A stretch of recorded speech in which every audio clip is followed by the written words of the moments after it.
Okay.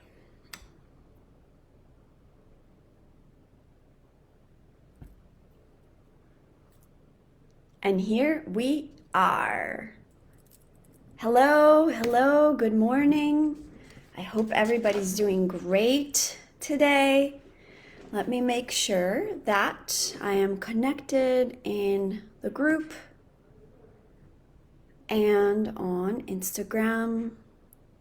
And we'll get started in just a minute. I'm so excited for this second day. Oh my gosh. I am so excited for this second day. All right, so we are live here and here. Awesome. Hello. So, day number 2 of Uplift Your Home into a Sacred Space 10-day challenge. If you're new to this work, if you're new to this group, hello, I am Paula Agudelo and I am a sacred interior designer, and I absolutely love to help women design their homes and their lives into sacred spaces. We are doing this 10-day challenge. Again, today is day number 2. And each day I'm going to walk you through a very specific topic related to connecting with your home, uplifting your home, and more importantly, I'm going to challenge you, hence the word challenge, to take action to shift the energy of your home today. Not tomorrow, not in a year when you get your insurance money, not in a 10-year mark when you buy the house of your dreams. Today, whether you live in a shoebox or a mansion, you get to uplift the energy of your home right now. So, what are we doing today? I'm gonna go through my notes because I have been so focused on this challenge, and I want to give you the most transformation in this short amount of time. I'm here for 11 minutes each day, and so I'm going to make the most of that. What are we talking about today? We are talking about quieting your mind in order to uplift your space. Yes, that is what we are covering today. How does that make any sense, right? Why are we not buying things? Why are we not moving things around? Why are we not talking about furniture and colors and lightings just yet? And we're not doing that because we need to get really clear. If you did the first day's work, yesterday's work, you will see that everything builds upon each next step, okay? Everything that I'm teaching you here is part of my sacred design system. So day 2, the next part is quieting our minds so that you can learn to feel your home and connect with your home. Here's what happens. A lot of the times when you have any of the struggles that I've been mentioning in the past, you're feeling overwhelmed, you're feeling stressed out, you're cluttered in your home, you don't know what colors to choose, you don't know how to create a furniture layout that works for your space, your rooms feel too crowded, too empty, you're feeling stressed out, depressed, overwhelmed, frustrated, all those things, right? All of that, we cannot make any changes that are on the external aspect of your home unless you get really quiet inside first. We need to treat our home with reverence like it's an entity, right? Like there's a relationship with this physical thing, our house, and us. And in order to make any shift in any relationship, we need to be able to get quiet first. So most of the time, we are in this constant judgment towards our home, right? We're criticizing it, we're wishing it was different, we're wishing it looked different. We're consistently in this space of criticism, right? Whether it's just on the tasks that we need to do, like laundry, dishes, all the things that have to happen to keep up with it, or if it's simply the way it looks, the color on the walls, the kitchen being outdated, the flooring, whatever issues we have, we are constantly judging it and criticizing it. And the reason I mentioned the word relationship is because if you are in a relationship with your children, with your spouse, with partner, whatever it is, imagine how detrimental that relationship is when you're constantly judging the other person or criticizing it. It's the same exact thing with our home. And so part of the reason why a lot of the work of quieting our mind comes very, very handy is because as we do this, and this is key, we're not just entering this faux, blissful, peaceful, quiet space. Absolutely not. If you have never meditated before, you're in for a treat. If you have had a meditation practice and have experienced meditating, you know that meditating is not this great, beautiful Zen experience all of the time. In fact, the reason most people don't meditate is because it's fucking hard. It is hard to sit there in the midst of chaos. Just like your house, your mind is cluttered. So when we take time to sit down, quiet our minds down, we are able to see, hear, notice, witness all of the judgments, all of the criticism we are having towards our home and a lot of other things, right? But in the context of sacred interiors, we are focusing on our home.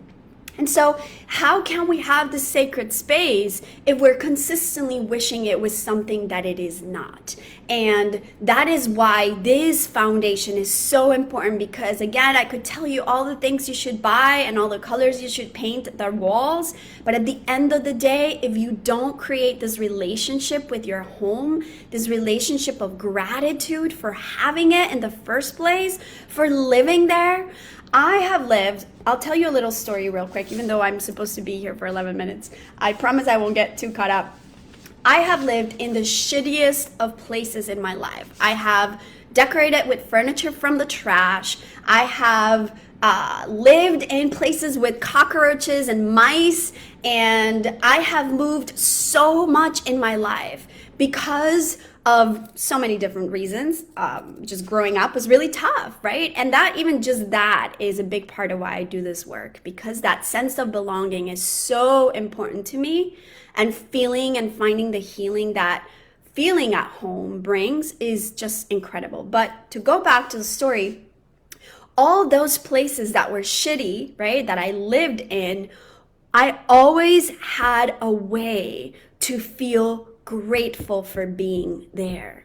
I always have had a way to make that horrible one-bedroom apartment in the middle of the hood look amazing, but more importantly, feel amazing. And what's really interesting is that there's times in my life where, because I've been willing to cultivate a relationship with my home, I have felt more gratitude living in that hood apartment than the gratitude I felt living in a $1 million home in front of the water with a gorgeous yacht parked in my backyard. I felt more gratitude with the first scenario than in the other scenario. And that was simply because of a relationship and a connection with my home. If something feels off in your home, do not second guess yourself. It is off just because you feel it. And so that is the first step of what we're doing today. And so I'm going to walk you through. Let me go through my notes because I want to make sure I don't miss anything. I want to tell you exactly what we are doing today. And this is a 3-part action that we are going into. The first thing that I want to share before I share with you the sacred action of today is think of your home as this temple. If the divine, whatever that means to you, again, there's no denomination here, there's no specific belief system, but whatever the divine means for you, if the divine lived in your home, how would you treat it? How would you treat that space?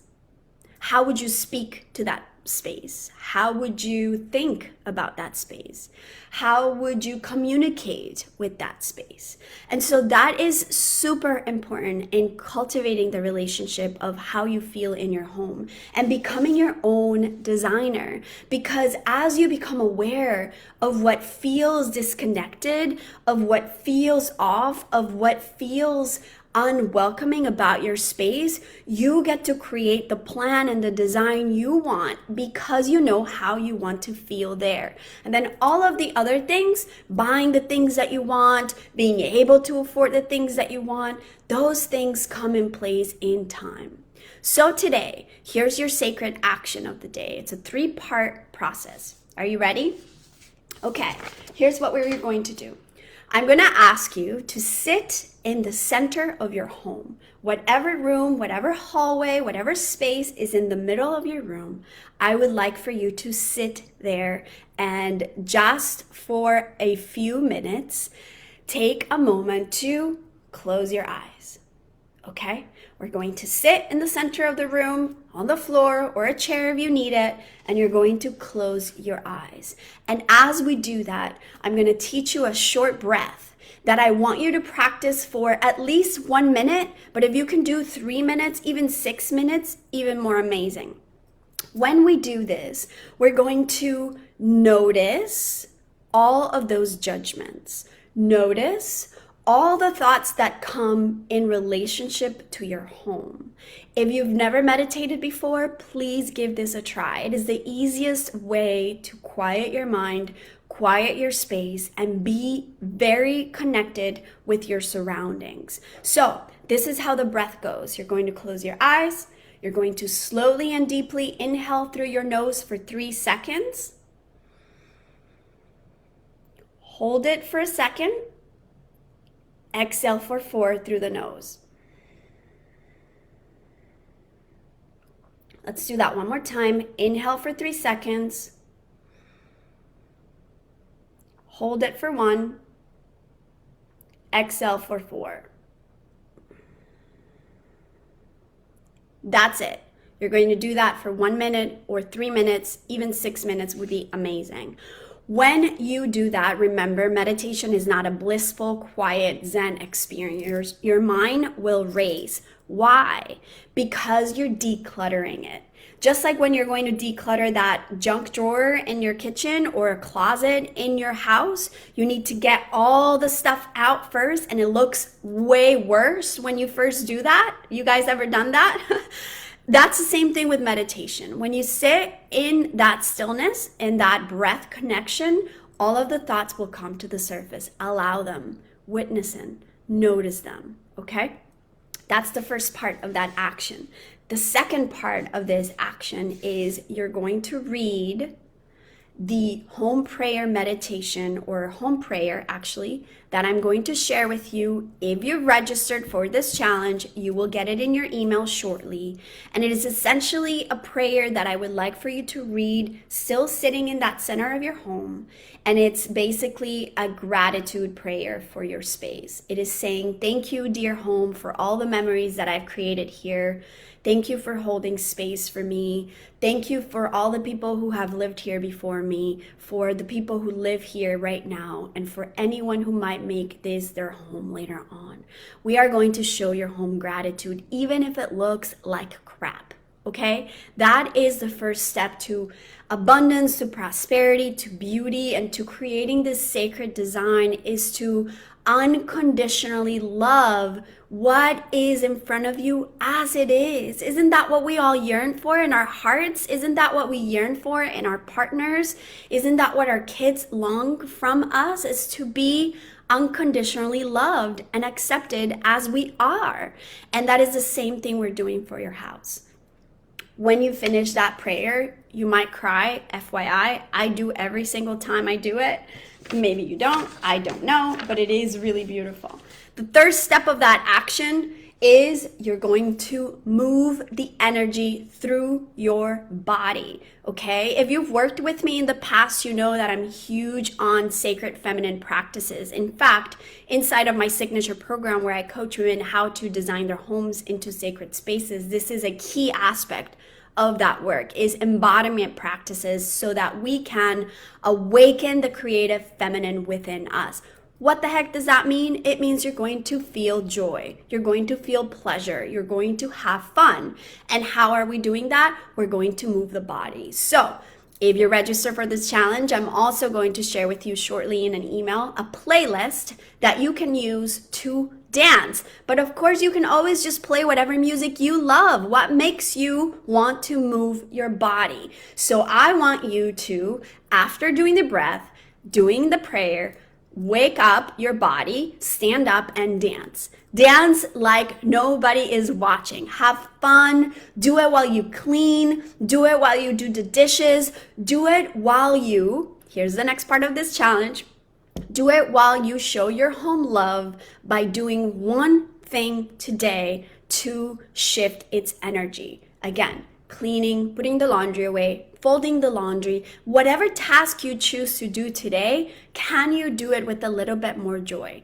Can you do it with a little bit more pleasure? And can you do it with a little bit more love? Because that is the first part on how we are going to uplift your home. So that's what I have for you today. I'm going to send you guys all the email with the playlist, with the prayer, and with the breath.